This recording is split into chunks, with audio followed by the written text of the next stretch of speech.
Hey, I'm Gary Aldridge. Now, what is diabetes? Well, diabetes is a disease caused by either a lack of insulin or the insulin not working properly.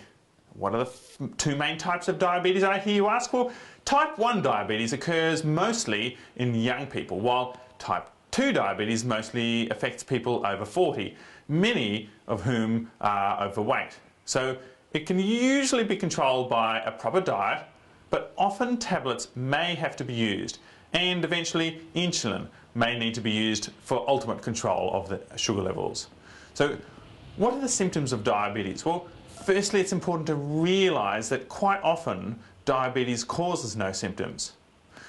But if you do develop symptoms such as excessive and frequent urination every hour or so, or excessive thirst, or loss of weight, especially suddenly, which happens in type 1 diabetes, or you may feel tired or a lack of energy, or you may notice a tendency to get infections, especially of the skin.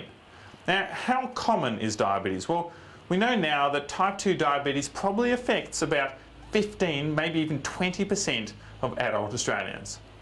Now, what are the risks? If diabetes is untreated, the complications are very severe. They can be fatal, they can cause coma, and it quite often causes kidney disease, blindness, and heart disease. In fact, diabetes is the leading cause of blindness in the world.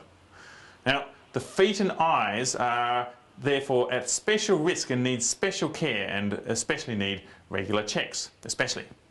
Now, is diet a vital treatment? Well, you should keep to the ideal weight, neither fat nor thin. You should keep your blood sugar level normal.